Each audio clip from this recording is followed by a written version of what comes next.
In December 1945, near the village of Nag Hammadi in Egypt, a peasant makes an amazing discovery.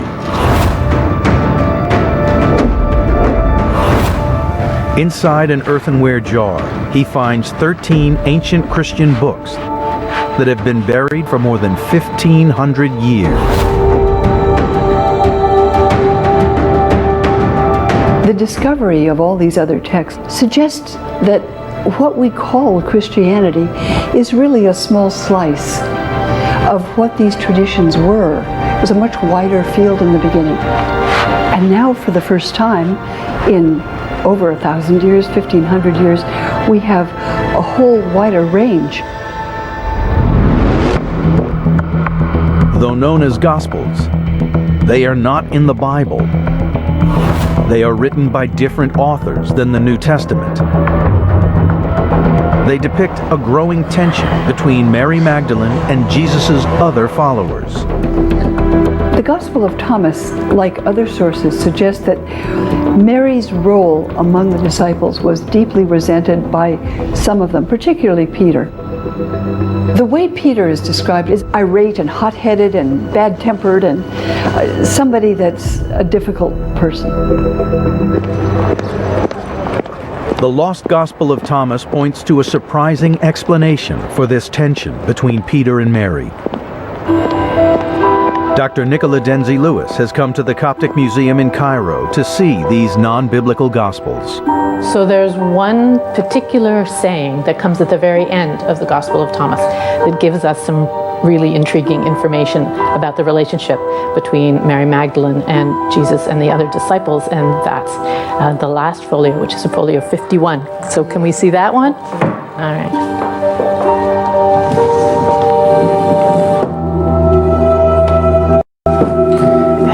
There it is, beautiful. So in saying 114, we see a little argument, a little dispute, a little scene unfolding. The Gospel of Thomas tells of an angry episode when Peter vents his resentment against Mary. Let Mary leave us, for women are not worthy of life.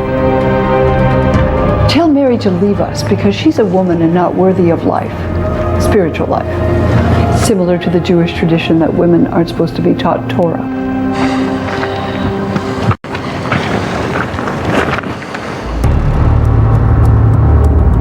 Another lost gospel, that of Philip, suggests a different reason for Peter and the other disciples' apparent dislike of Mary.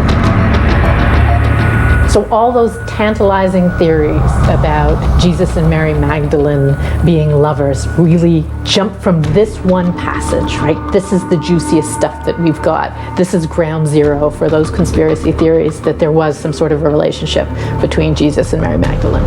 In the early Christian communities, for the most part, the missionaries were missionary couples. So it makes sense that Jesus himself could have been part of a missionary couple. As a first century Jewish man, it would have been incredibly likely that Jesus would have been married during his lifetime. This is high stakes stuff. So if Jesus, the Son of God, was married, maybe he had children. If he had that kind of an intimate relationship, people want to know. And if he had children, that means there might be people wandering around today with sort of holy blood in them.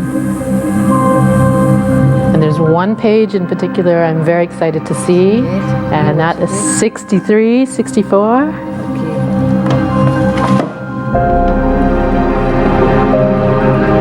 There it is, yeah. There are two moments in the Gospel of Philip that really say something interesting about the relationship between Jesus and Mary Magdalene. One is that Jesus refers to Mary Magdalene as his companion or consort. It says explicitly that Jesus loved Mary Magdalene more than the other disciples. Why do you love her more than all of us? Why do I not love you as I do her? And there's another moment where he kisses her.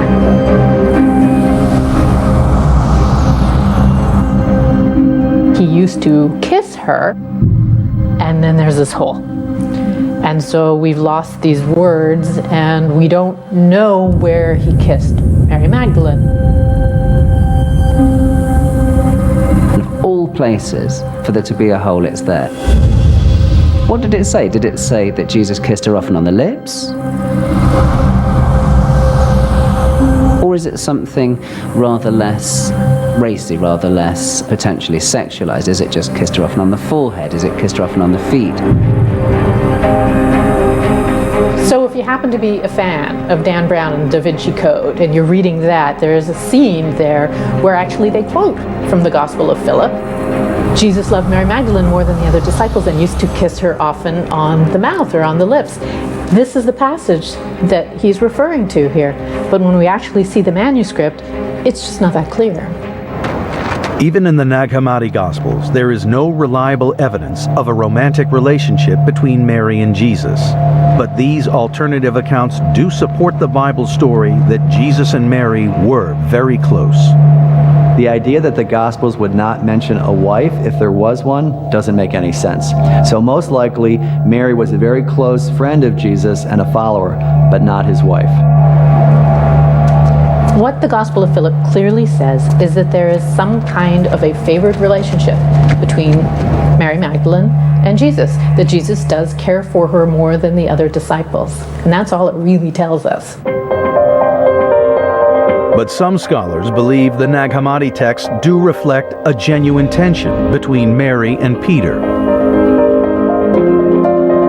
I think the tension that's reflected in some of the texts outside the Bible, non-canonical texts, I think they do really reflect a tension between Peter and Mary.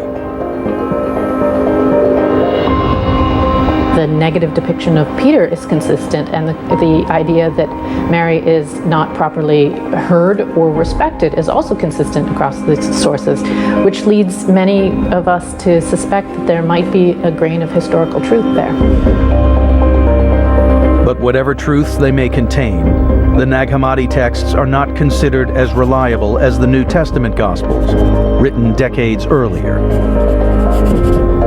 What's striking about Matthew, Mark, Luke, and John is that they're first century documents. Early on, the Christian movement crystallizes around those, and as other ones pop up, they're not trusted and they're not, in a sense, authoritative like those first four Gospels. What the New Testament tells us is that Mary is at Jesus' side at the time of his crucifixion. Mary Magdalene, along with one or two others of Jesus' female followers, were with him throughout. They never left his side. They followed him all the way from Galilee to Jerusalem, all the way to the cross. She's a follower. She's a believer. She's committed to this. After following him for many months, Mary Magdalene's loyalty to Jesus is about to be put to the ultimate test.